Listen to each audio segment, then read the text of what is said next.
ಸೀತಾ, ಕುಮಾರ ಶಾಲೆಗೆ ಹೋದನೆ? ಹೌದು ಸ್ವಾಮಿ, ಅವನು ಈಗ ತಾನೇ ಶಾಲೆಗೆ ಹೋದ. ನಾನು ಎಷ್ಟೊಂದು ಕಸ ಗುಡಿಸ್ಕೊಂಡು ನಿಮಗೆ ಬುತ್ತಿ ತರಬೇಕಂತ ಮಾಡಿದ್ದೆ.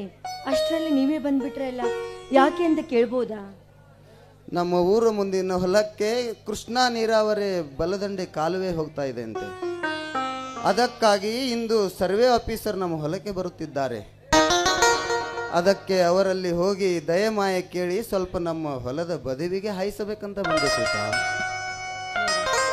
ನಮ್ಮ ರೈತರ ಭವನ ನೀಗಿಸಲು ಕಾಲುವೆ ಬಂದದ್ದು ಸಂತೋಷನೇ ಸರಿ, ಆದ್ರೆ ಫಲವತ್ತಾದ 8 ಎಕರೆ ನಮ್ಮ ಭೂಮಿಗೆ ತ್ರಿಕೋನಾಕಾರ ಬಂದ್ರೆ ದುಃಖವೇ ಸರಿ ಅಲ್ವೇನು?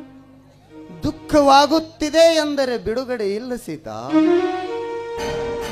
ಕೆಳಗಿನ ನಮಗೆಲ್ಲ ನೀರಾವರಿ ಭೂಮಿಯಾಗಬೇಕಾದರೆ ಮೇಲಿರುವಾದ ಎಷ್ಟೋ ಹಳ್ಳಿಗಳು ಮುಳುಗಿ ಲಕ್ಷಾನುಲಕ್ಷ ಎಕರೆ ಭೂಮಿ ಮುಳುಗಿ ಜಲಾಮೃತಗೊಂಡಿವೆ. ಈಗ ಅವರದೆಂತ ಭೀಕರ ಪರಿಸ್ಥಿತಿ ಗೊತ್ತಾ? ಯಾಕೆ ಸ್ವಾಮಿ, ಏನಾಗಿದೆ? ಮುಳುಗಿದ ಆಸ್ತಿಗೆಲ್ಲ ಸರಕಾರ ಹಣ ಕೊಟ್ಟು ಬೇರೆ ಕಡೆ ಮನೆ ಕಟ್ಟಿಸಿ ಕೊಟ್ಟಿತ್ತೇನೋ ನಿಜ. ಅದರಲ್ಲಿ ಕೆಲವೊಬ್ಬರು ಭೂಮಿ ಹಿಡಿದುಕೊಳ್ಳದೆ ಹೆಂಡ ಖಂಡ ರಂಡೆಯರ ಆಸೆಗಾಗಿ ಬಲೆ ಬಿದ್ದು ಓಸಿ ಜಾಜು ಈಸ್ಪೀಟ್ ಇಂಥ ಕೆಟ್ಟ ಕೆಲಸಕ್ಕೆ ಬಲಿಯಾಗಿ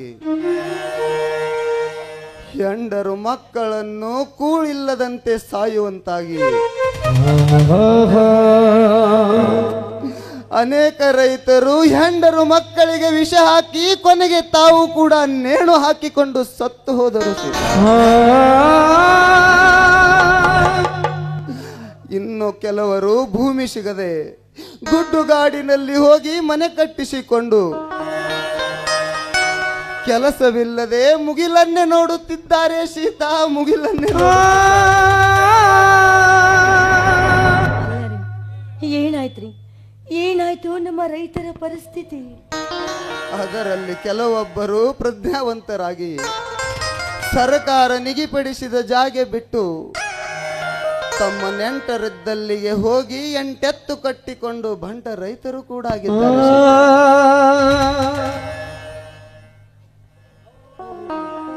ಅವರವರ ದೈವ ಯೋಗದಲ್ಲಿದ್ದಂತೆ ಅವರ ಸುಯೋಗನೇ ಸರಿ.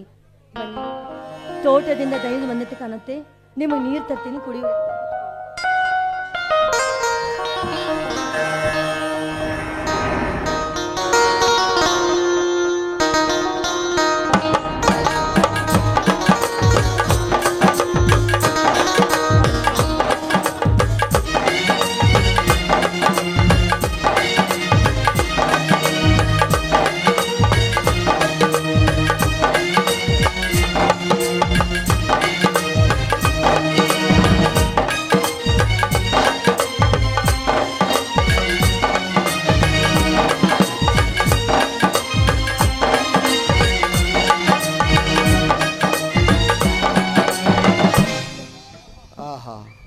ಇವು ಎಂಥ ನೀರು ಸೀತಾ, ಒಮ್ಮಿಂದೊಮ್ಮಿಗೆ ಹೃದಯ ತಂಪಾಗಿ ಕಣ್ಣುಗಳೆಲ್ಲ ಕೆಂಪಾಗಿ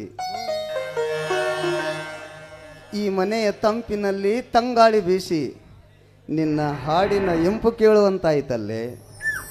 ಬಾ ಸೀತಾ, ಬಾ, ಮೆಲ್ಲನೆ ಹೆಜ್ಜೆ ಹಾಕುತ್ತಾ ಬಂದು ಈ ನಲ್ಲನ ಎದೆ ಉಬ್ಬಿಸಿ ಹಾಡು ಒಂದು ಪ್ರೇಮ ಗೀತೆಯನ್ನು. ಅಲ್ಲರಿ, ಇಂಥ ಸಮಯದಲ್ಲಿ ನಮಗೆ ಹಾಡು